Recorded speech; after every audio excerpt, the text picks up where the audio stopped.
The provision of shelter, many will agree, is the second most important need of man after food. Nigeria has a rapid growing population owing to the influx of people into major cities and capitals, giving rise to more housing units. How can government at all levels bridge the nation housing gap is what we shall be discussing on Panorama from Port Harcourt Network Center. I am Jenny Bassi. You're welcome.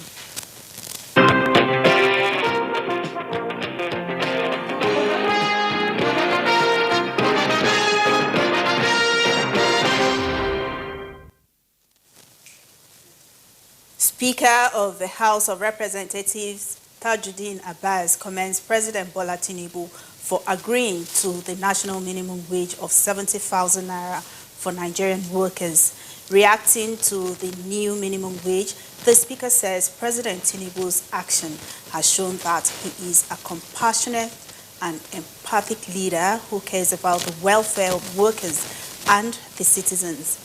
He said this significant agreement with the organized labor reflects the president's profound understanding and sensitivity to the challenges facing Nigerian workers, aligning seamlessly with his renewed hope agenda. Speaker Abbas noted that the new national minimum wage would go a long way in ameliorating the plight of average Nigerians. The speaker said the House of Representatives stands ready to support this landmark decision and would expedite consideration and passage to the new minimum wage bill once the president transmitted. The agreement between organized labor unions and the federal government is receiving positive commendations from a cross-section of Port Harcourt residents as it brings to an end the protracted negotiation between the two parties. The planned indefinite strike action and its implications on the economy have also been averted. Jide Beronia reports. The protracted face-off between the organized labor union in Nigeria, the government and other critical stakeholders have finally been resolved with the agreement on 70,000 naira as the new minimum wage. Another cheering aspect of the agreement is the review of the minimum wage timeline from 5 to 3 years. This labor they are trying from the federal government say 59 watts naira, 61,000. Now this labor said 70. Though they've tried. The one they have approved, at least we can be managing it. All I know is that they should make the country to be okay for us. While this has elicited positive commendation from stakeholders, observers want the government to push harder at stabilizing the economy and actualizing local refining of petroleum products for the new increase to make impact on the fortunes of Nigerian workers. It's not everybody that earns minimum wage, right? So those people driving, all those doing other things that are not earning from the government, they still have to be catered for. The goal should be to kind of beat down the price of things. In Port Harcourt, Chidiebere Onya, NTA News. Measures towards realizing a speedy cleanup of Ogoniland and beyond. This was at the Hydrocarbon Pollution Remediation Project quarterly stakeholders meeting in Port Harcourt. Robinson Derataide has the details.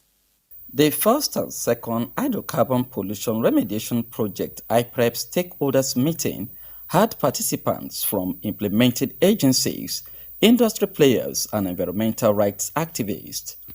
IPREP disclosed to participants with visual evidence of progress made so far, as most of the remediation sites are closing out, while construction at the Center of Excellence is over 60%, with overwhelming livelihood programs. Over the past quarter, we have made significant progress in our remediation efforts and other project thematic areas.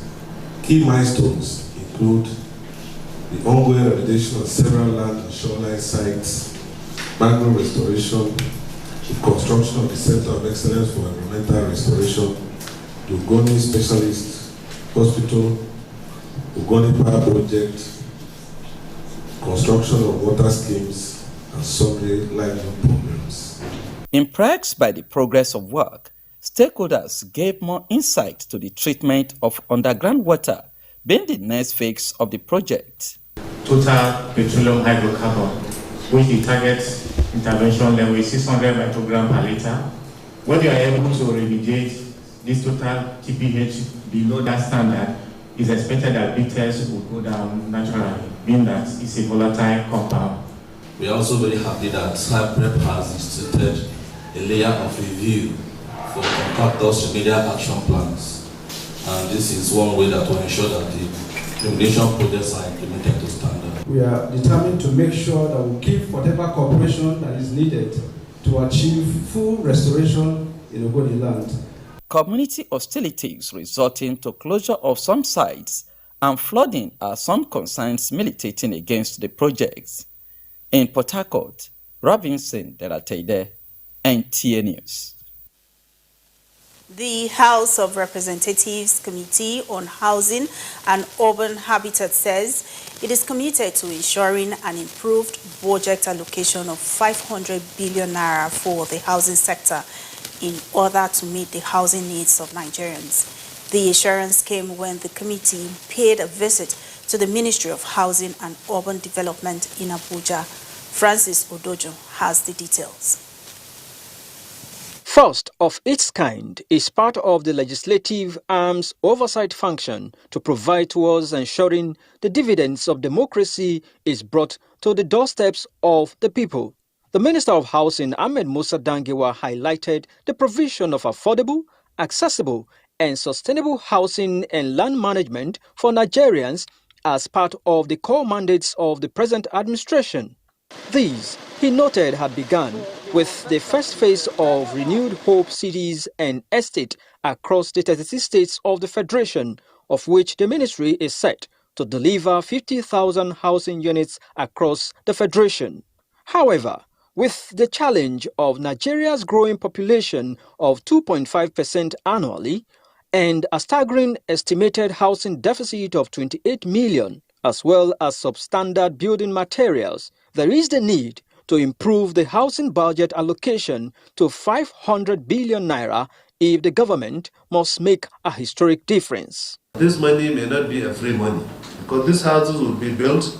We can sell them even at subsidized rates so that at least out of the 500, 300 billion will be recovered back to government to which next year's budget. Confirming cogent efforts made by the ministry so far, the House Committee on Housing and Habitat supported an improved budget for the ministry. We are not doing them a favor. So if we are to achieve the policy trust the way it is defined in the Renew Hope agenda, then they will need that amount. Perhaps they will need even more. The meeting gave the opportunity for the legislators and the minister to rub minds further on the issue of building collapse in the country and the way forward. Francis Udojo, NT News.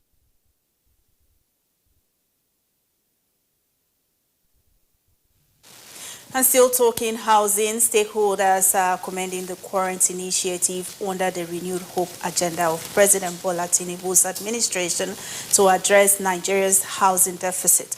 They, however, suggest that to achieve the desired objective, government should be intentional and adopt a holistic approach in addressing perceived bottlenecks. Kingsley Amajiri reports. The absence of mortgage financing in Nigeria's housing sector has over the years been identified as one of the contributory factors increasing the number of housing deficits in the country. Thus, the plan by the Renewed Hope agenda to inject about 126.5 billion naira in funding for construction of housing units across Nigeria is seen as a commendable initiative. This one coming up, I'm glad as a professional developer. Housing development, no doubt, involves a number of stakeholders, issues of land acquisition, cost of building materials, conditions for accessing mortgage funds, and creating competition in the sector need to be reviewed. This iron in particular is changing price. It's not funny. You can imagine like your customer, you supply something yesterday, and maybe the person called you to bring more of the material. we begin to change price. The only way is to create competition. The people move to the government building that they've subsidized and left your house empty. And if your house is empty for some time, you have no other chance or no other alternative than to bring down the price. They are called low-cost houses because government subsidize in those their properties. While the federal government has flagged off its first phase of 100,000 housing units, here in Rivers State, the government is also developing 20,000 housing units for low-income earners. Laudable as these initiatives may be, concerns are still high on affordability, especially for civil servants and other low-income earners. Analysts are of the view that the states have key roles to play by way of addressing the delay in the issuance of certificate of occupancy, incidents of land grabbing, supporting the provision of mortgages to make this nationwide initiative a reality. In Port Harcourt, Kingsley Amajiri, NTA News.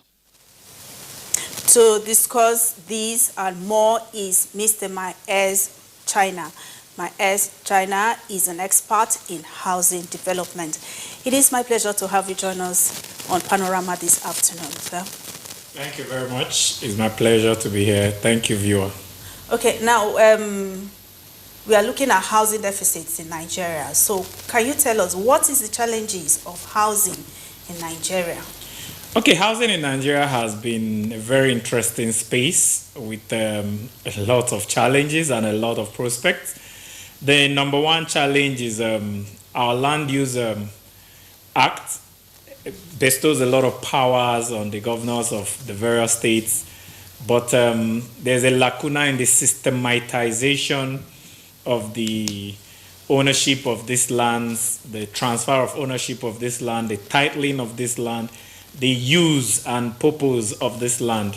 And one of the people that have been able to adequately address that challenge is the Abuja Federal Capital Territory, where you have the Abuja Geographical Information System that has been able to catalog all the land within the Federal Capital Territory, has been able to settle the communities that needs to settle, identify the aboriginal owners, and have a system where you can go and verify land ownership, land use, land purpose, and who to pay to acquire the land, and also made their titling very difficult, very easy for those that want to come. But the rest of the 36 states of the Federation seem to have a very vague, unorganized system of verifying ownership of land, verifying land use, and making it cumbersome for anybody to acquire those lands. After the land acquisition headache, the next thing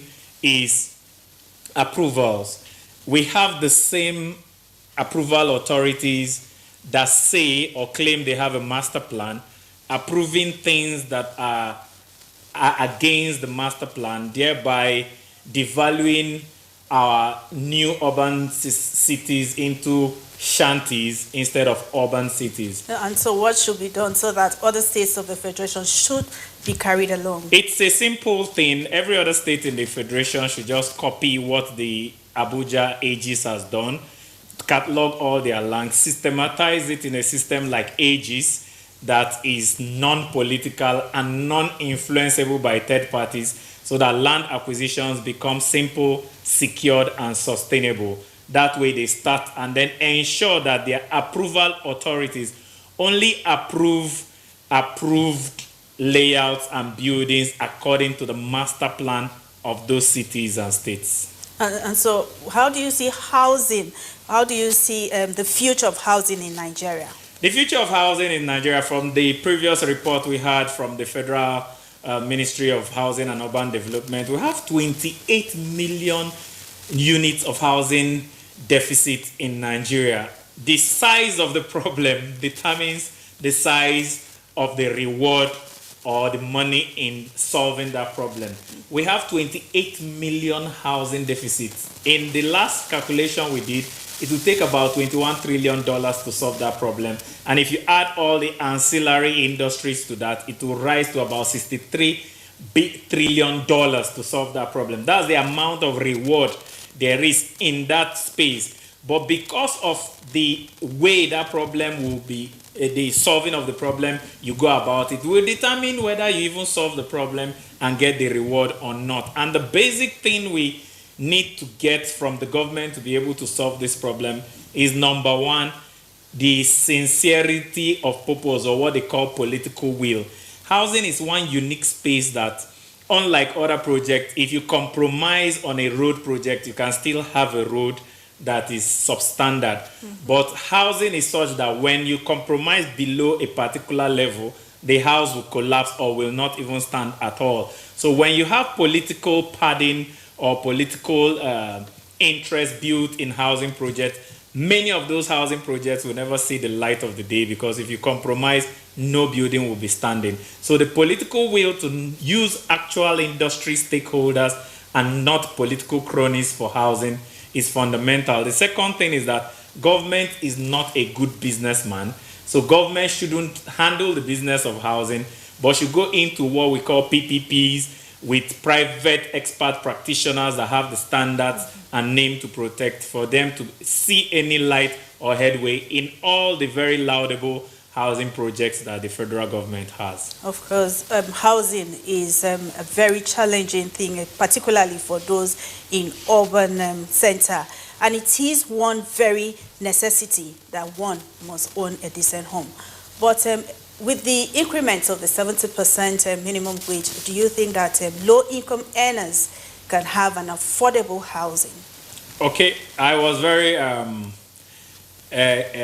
enthused by the news that Labour and the federal government have agreed a minimum wage. At least the long negotiations between the two of them will end, and then workers can breathe. But I will tell you that increasing the minimum wage from 30,000 to 70,000 is not enough. The things that are making houses not affordable in Nigeria has nothing to do with minimum wage.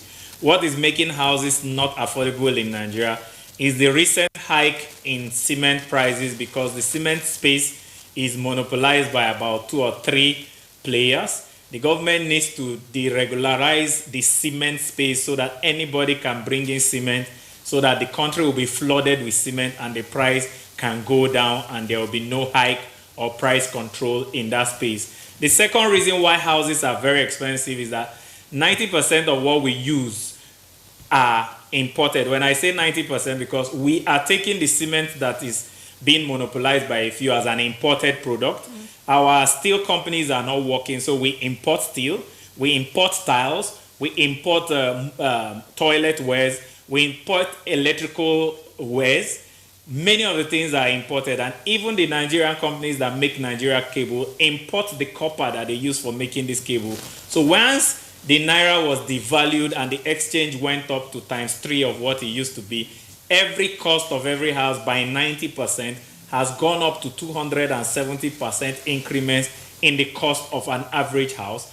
And if you don't juxtapose that with an increment in earnings that will get up to 300%, you might not be able to afford these houses. So instead of increasing the workers' salaries to like 300,000 minimum wage for them to afford houses, the economically viable things to do is for the government to provide a level playing ground that will attract people to come and produce these building materials in Nigeria, because that, by providing industrial parks where there is low, cheap or free power and low tax or no tax, so that once these things are produced in Nigeria, apart from the wages of the large number of workers that will be working in those building materials industrial parks, the profit that will be coming out of many of those businesses, if they are owned by Nigerians, will remain in Nigeria. And when there's abundance and more supply, the prices crash. And once the prices crash, then the workers with their 70,000 can now afford a decent house. Briefly, you mentioned that government should have political will to be able to provide housing for the people. What about them providing low-cost accommodation for low-income earners? What's your view on that, briefly, please? That's the political will. If the government puts in political appointees as direct government development, of those houses. Those houses will not see the light of day because we know how corrupt our government system is. For you to set up a new policy and expect the practitioners not to be corrupt is being naive. What works is a PPP, private-public partnership, that is profit-driven. Thank you so much, my ex-China. My ex-China is an expert in housing development. It was nice having you on Panorama. Thank you so much. Thank you very much. We'll now take a breather. The Panorama continues shortly. The counsel of our fathers. I will urge and advise our younger generation to use talent and brain to sort out problems, not arms. Nigerian youths, let's build our nation. My advice to these young people is please do not take us back to those harrowing days. You probably do not know what it is. I believe we have fought one civil war too many in this country. So those who experience it will run away from it. Nigerian youths, let's build our nation together.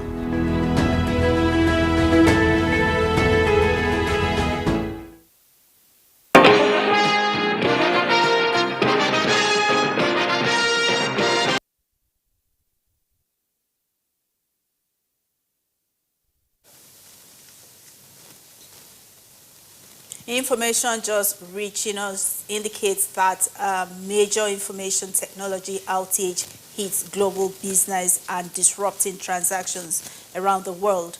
The development has caused chaos in banking, security outfits, airlines, operations, including media outlets. Several European airports with customers being told to expect delays at check-in. The IT outage also hits companies grounding flights in the US, derailing television broadcasts in UK, hitting telecommunications in Australia. And stakeholders in Rivers State have urged the peace-loving people of the state to maintain the peace and shun actions capable of destabilizing the state.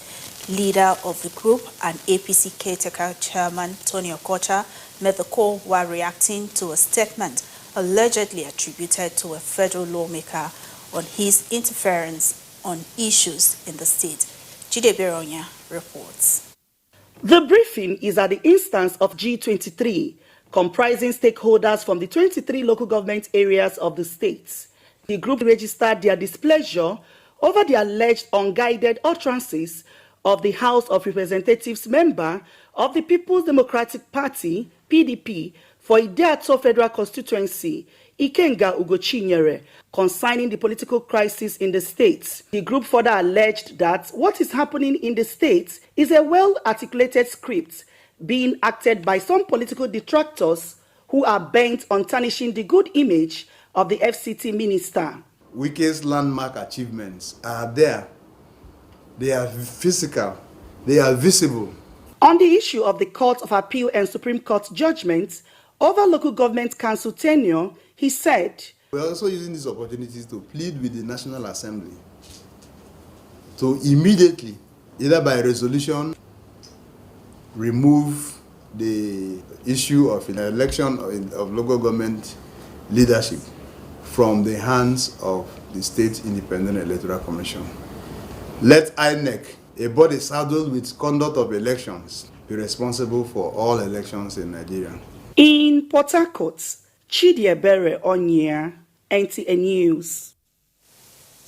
Up next is sports update with Olumide Oguntola as our guide. After 5 years of absence at the international scene, Nigeria's Super Sand Eagles will depart Nigeria Friday for the first leg 2024 Beach Soccer Africa Cup of Nations qualifying match against their Mauritania counterparts slated for Saturday. The return leg is scheduled for Saturday 27th July in Nigeria. In handball, Chief of Army Staff shooters are back in the Andover Handball Premier League after a 17-13 scoreline semi-final victory at the expense of Police Machine at the National Division 1 League 2024. Similarly, Osun United gained promotion after pipping Plateau Vipers 22-20. Chief of Army Staff Shooters will play Osun United Friday to determine the champion in the men category. In the female category, Ekiti Queens and Omo Igiefo Academy made history as they gained promotion into the Premier League following their victories in the semi-final matches. In another news, ahead of the 2024 Paris Olympic Games, scholars and stakeholders in the world of sport have charged Team Nigeria and its handlers to pay attention to last-minute essentials for Nigerian athletes to make it to the podium. We need to look at the spirit of Olympics, fairness, promote peace and unity throughout the world. Six-time Paralympian Lucy Ejike, Dr. Rafiu Ladipo and Professor Clement Fasson of the Lagos State University were recognized for their contribution towards sports development. In combat sports, popular for his exploit in the world of boxing, Charles Nwokolo, popularly known as Young Dick Tiger, has produced another world champion in the super welterweight category, his son Emeka Nwokolo. Emeka is in Nigeria with 2 of the belts won. And my goal is to be a world champion. And the next time you go interview me, I'll be a world champion. Emeka Nwokolo also used the opportunity to bond with upcoming talent and demonstrated readiness to take the youth off the streets. With sports update, Olumide Eguntola, NTA News.